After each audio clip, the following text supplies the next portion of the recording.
నీతి నిజాయితీ పరులే రాజకీయాల్లోకి రావాలి. సంపాదన కోసం కొంతమంది రాజకీయాల్లోకి రావటం ఫ్యాషన్గా మారింది. నేను దోచుకోను, మరెవ్వరినీ దోచుకోనివ్వను. అందుకే నాపై అక్రమార్కులకు వ్యతిరేకంగా విజయవాడ వెస్ట్ నుంచి శ్వేత పోటీ చేస్తుందన్న ప్రచారం జరుగుతోంది. నేను, నా కుటుంబ సభ్యులెవరూ పోటీ చేయరు. విజయవాడలో అవినీతి అక్రమార్కులను సహించేది లేదు. విజయవాడ పార్లమెంటు నియోజకవర్గానికి నేను ఓ కాపలా కుక్కని అని ఎంపీ కేశినేని నాని అన్నారు. చాలా మంది అనుకున్నారు నేను విజయవాడ వెస్ట్ తీసుకుంటే శ్వేత పోటీ చేస్తుందని. నేను క్లియర్గా మీ అందరికి మీటింగ్లో చెప్పాను, పబ్లిక్గా చెప్పానా. నా కుటుంబ సభ్యులు ఎవరో కూడా విజయవాడ వెస్ట్ నుంచి పోటీ, అప్పుడు బేగ్ లేడు, నా కుటుంబ సభ్యులు ఎవరో కూడా విజయవాడ వెస్ట్ నుంచి పోటీ చేయరు. అది బీసీలు కానీ మైనార్టీ సీట్ కానీ అది మా కుటుంబ సభ్యులు ఎవరు ఇక్కడ రారు, పోటీ చేయరు. మేము రాజకీయం చేసేది ప్రజాసేవ కోసం, ఈ ప్రాంతం కోసం తప్ప ఏదో వెస్ట్ నేలుకుందామనో, ఈస్ట్ నేలుకుందామనో, సెంట్రల్ నేలుకుందామనో ఏదైనా సామ్రాజ్యం కాదు. నిరంతరం కింద కూర్చుంటే మీరు చూస్తూ ఉంటారు. నాకే టైం వేస్ట్ అనుకుంటారు చాలామంది. కానీ చాలామంది ఇప్పుడు వచ్చినప్పుడు సమస్యలు మన హరిబాబు చెప్పారు. ఒకరోజు వచ్చాడు, ఏదో పని మీద వస్తూ ఉంటారు. నాకు ఎవరినా కూడా అడగను, ఎవరినైనా సరే అది మంచి అనుకుంటే, వాళ్ళు ఇబ్బందులు ఉన్నారనుకుంటే చేసి పంపిస్తే మనం భావిస్తాం. అట్లాగే వాసం మునియ నిజంగా గర్వం నాకు. వీళ్ళందరూ నా టీంలో వీళ్ళందరూ ఉన్నారంటే నాకు గర్వంగా అనిపిస్తుంది. ఒక పేద కుటుంబం ఆటో నుంచి ఆటో తోలుకుంటూ వచ్చాడు, సొంతంగా సర్పంచ్ అయ్యాడు ఏకొండూరు మండలంలో.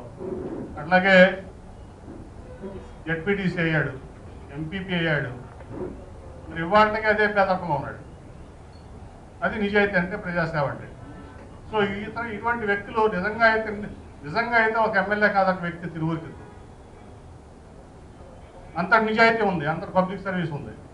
సో ఇటువంటి వ్యక్తులు నిజంగా ప్రజాసేవలో ఉండాలి. మనం రాజకీయం అంటాం, దాని హిందీలో రాజనీతి అంటారు. సో రాజనీతి ఏంటంటే నీతి గలవాళ్ళు, నిజాయితీ గలవాళ్ళు, నిజంగా ప్రజాసేవ చేయాలనుకునే వాళ్ళే ఈ రాజకీయంలో ఉండాలి. నా అజెండా, నా అభిలాష, అట్లాగే నా ఐడియాలజీ. కాబట్టి చాలామంది నన్ను వ్యతిరేకిస్తారు. ఎందుకు వ్యతిరేకిస్తారు మీ అందరికీ తెలుసు. నేను అవినీతిని సహించను, నేను ల్యాండ్ గ్రాబింగ్ సహించను, నేను వేరే పనులు చేసి పార్టీకి చెడపేద తెచ్చేవాడిని సహించను. నేను ఆర్గనైజేషన్లో పనిచేస్తానంటే నా ఆర్గనైజేషన్ టీమ్ బిల్డింగ్ ఇంపార్టెంట్. నాకు బేగ్ లాంటి వ్యక్తులు కావాలి, వెనకంటి జీవరత్నం లాంటి వ్యక్తులు కావాలి, నాకు వాసం ముని లాంటి వ్యక్తులు కావాలి, నాకు మా గోకుల రమణ లాంటి వ్యక్తులు కావాలి, మీరందరూ కావాలి. అంతే తప్ప మేము వచ్చాం, మేము ఈ ప్రాంతానికి ఎమ్మెల్యే అయ్యాం, లేకపోతే ఇన్ఛార్జ్ అయ్యాం, మేము ఏలుకుంటాం, దోచుకుంటాం అంటే సహించే పనే లేదు. అంతగా తప్ప నా మీద వ్యతిరేకైనా అవినీతి చేయలే. నేనేమి ఎవరికి చీకటి సామ్రాజ్యంలో వ్యాపారంలో వస్తున్నా పార్ట్నర్ కాదు. నా మీద నాకు వాళ్ళకి ఎందుకు పడతావు? ఏమైనా పార్ట్నర్నా? మీ దాంట్లో నేను మాట్లాడిగానా? మాట్లాడలేదు కదా. ఎందుకు పడదంటే వీడు ఒక కాపలా కుక్క విజయవాడ పార్లమెంట్కి, వీడు తినడం మమ్మల్ని తిన్నీడు అంత తప్ప ఏం ఎజెండా లేదు ఇక్కడ. అంతేనా? వీడు దోచుకోడు, ఈ విజయవాడ దోచుకోలేడు, వీడితో మాకు సాగు, వీడు ఎంపీగా లేకపోతే మాకు హ్యాపీగా ఉంటుంది.